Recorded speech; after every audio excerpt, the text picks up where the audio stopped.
this is the portion of the show where I'm going to do a brief interview with each of these artists, and they're going to do a 3-song set. And so I've got some questions, and I'll start with Nina. Nina, they don't know these questions. I could be asking anything. She's trembling in her boots now, thinking, what is he going to ask me? But I thought I'd ask you about first time. So the first time you flew in a plane, but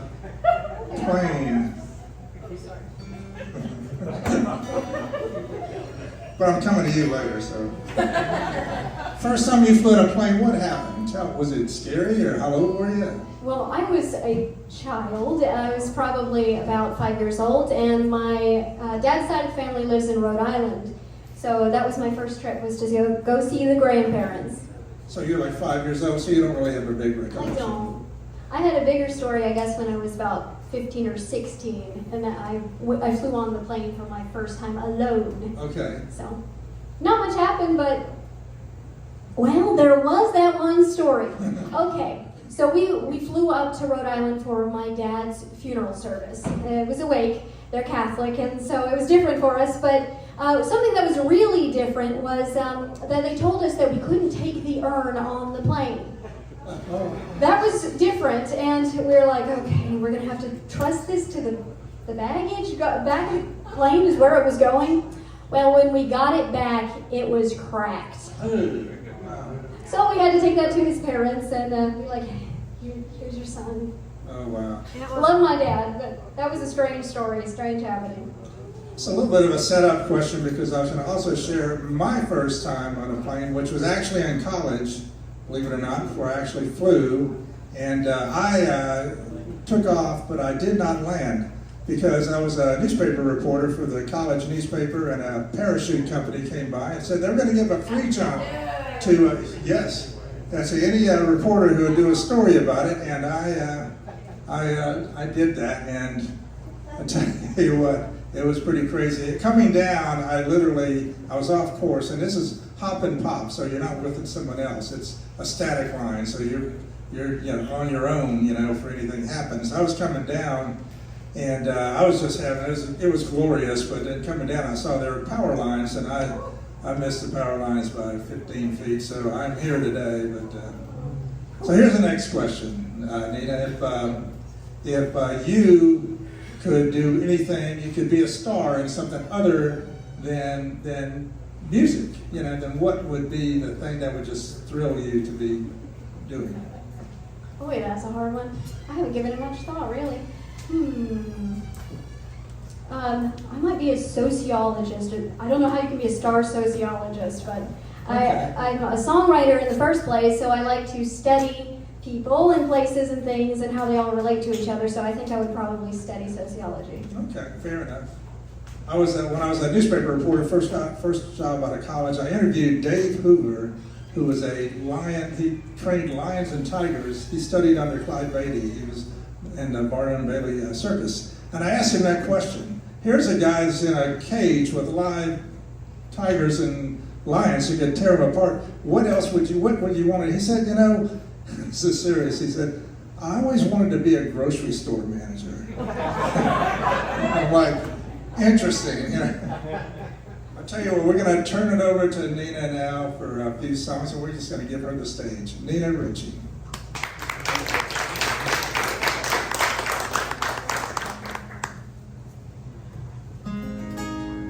Thank you, Richard, and thank you everybody for being here.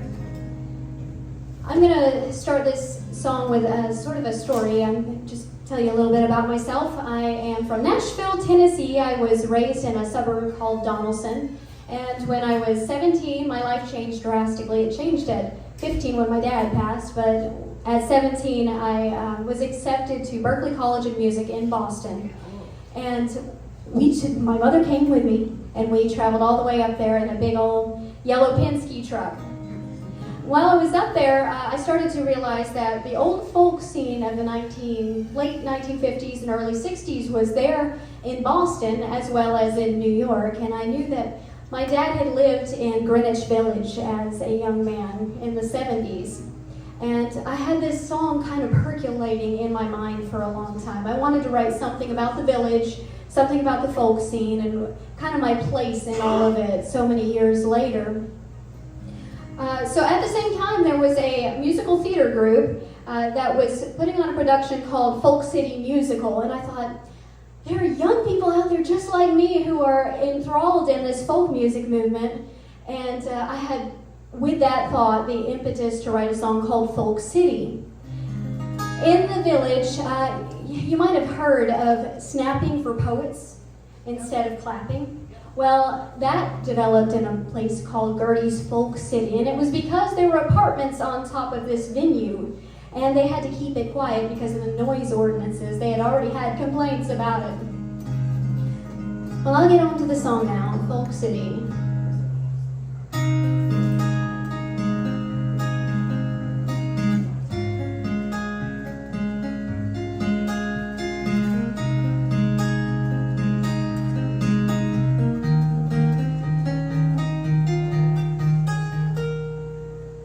I step into the embers of fallen footsteps of folklore heroes with blues melodies. I hear them coming, breaking in new harmonicas. I step onto the sidewalk and watch the sway of ghostly teenagers of yesterday. They clap their hands and they snap their fingers and comb back hair out of their faces. I always thought I'd move to Greenwich Village. I thought I'd shake the dust out of this town. I'd be the kind of girl to bring the house down and make Folk City raise its roof again. Cafe Dante, Italian eatery. It's got seating outdoors, facing the scenery. A young man in a truck stop V-neck with cuff sleeves reminds me of Dad here, sipping coffee. I'm standing there looking for the Gaslight Cafe. Somebody says it's been closed, and I didn't know that. I just look around saying, it's gone, and I think of going back home. I always thought I'd move to Greenwich Village. I thought I'd shake the dust out of this town. I'd be the kind of girl to bring the house down and make Folk City raise its roof again. It's a strange way to lose a dream, standing in the middle of Manhattan, and I realize I got left behind in the smoke screen of the 60s.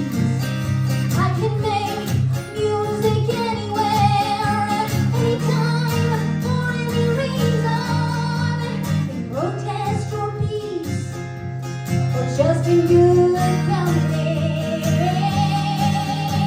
I always thought I'd move to Greenwich Village.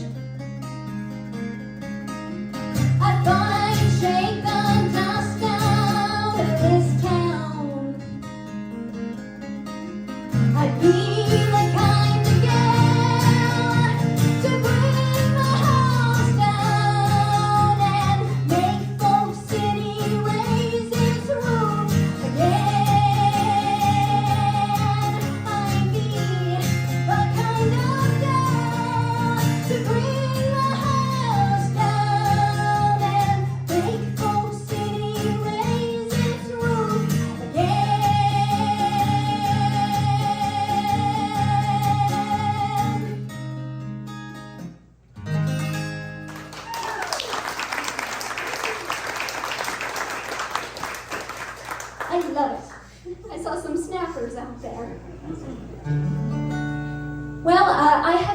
here to live in the hills here in Tennessee. I've kind of been in the flat country of Nashville for a long time, but my mother and I have traveled for music for the last 4 years, so we have a lot of stories. If you talk to us, we'll probably go off on a limb and start telling you about all kinds of things.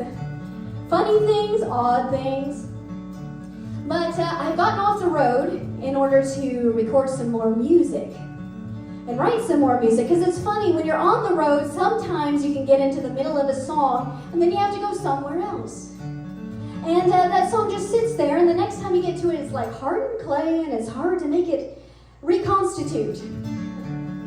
Well, I started writing a song about my travels, and it's going to go on an album. It's called Hard Travelin' Girl, and that will be the title track for the album.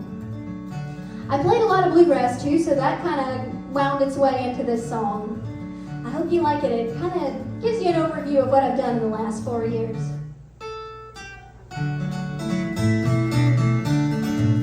Well, did you know that there's an ocean in the middle of the West?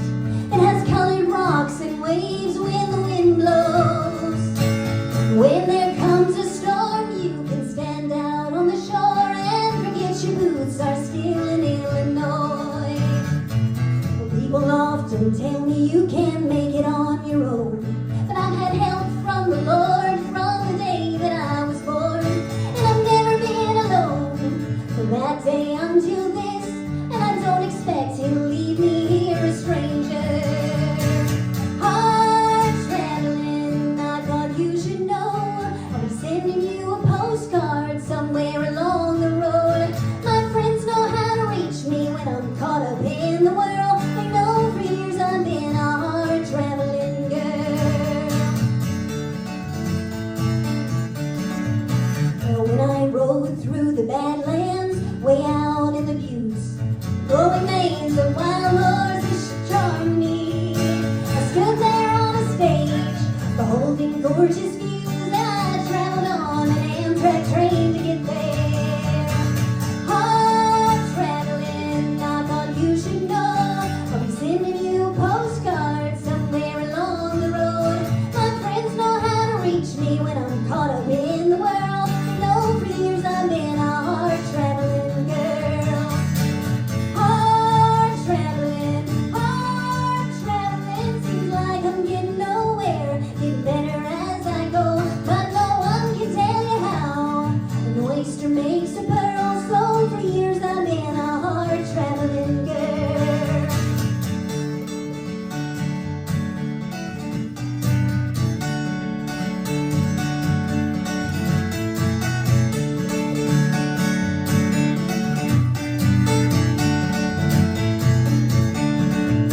Well, you can't quantify success when you're living in God's hand. But when I'm on a mountain looking over, the peace I get there standing is uncommon to man, and I know where I should be is where I am.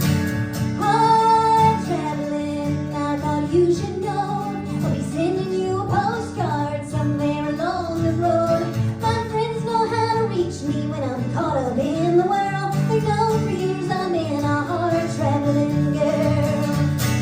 Hard traveling, seems like I'm getting nowhere, getting better as I go, but no one can tell you how an oyster makes a pearl. So for years I've been a hard traveling girl. Hard traveling, seems like I'm getting nowhere, getting better as I go, but no one can tell you how an oyster makes a pearl. So for years I've been a hard traveling girl. So for years I've been a hard traveling girl.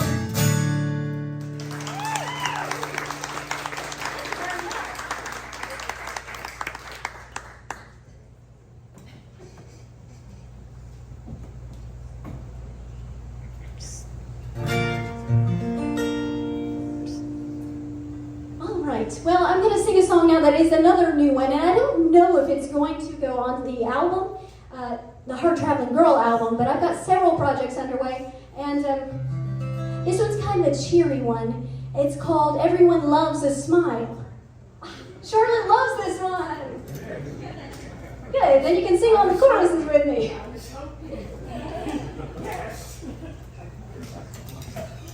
Well, I am glad to hear it.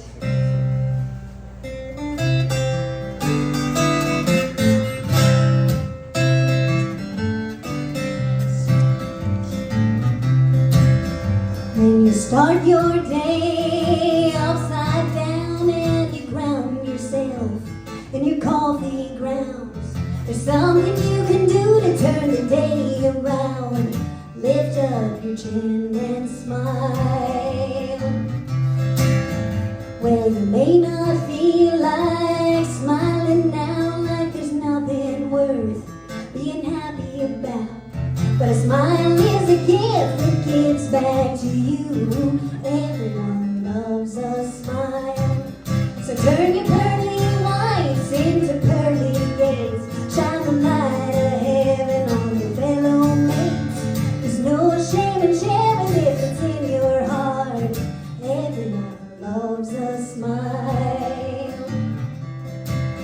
You got your arms in a pretzel, your lips in a pout, and you can't let go what your grudge was about. But turn up the corners, let your teeth stick out. Lift up your chin and smile. Well, you may not have a toothy white grin, and you're shy about the spaces where your teeth used to be. But when babies smile, they light up a room. Everyone loves a smile. So turn your pearly whites into pearly gates. Shine the light of heaven on your fellow mates. There's no shame in sharing if it's in your heart. Everyone loves a smile. There's always gonna be someone to test you, who'd like to steal your grin. But you don't have to let them break it. Just shine it back to them. Give them a frown upside down. Make them wanna know what you got. They may not receive it, but at least you can know that you gave them your best shot. So turn your pearly whites into pearly gates. Shine the light of heaven on your fellow mates. There's no shame in sharing if it's in your heart. Everyone loves a smile. Well, you may not feel like it's doing much, being a silent witness to a world that's tough. But if they're looking up there, depending on you, everyone loves a smile. Well, some people tell you you look like a fool, grinning like some schoolboy. They say it can't be cool if you grin, but you can sure win.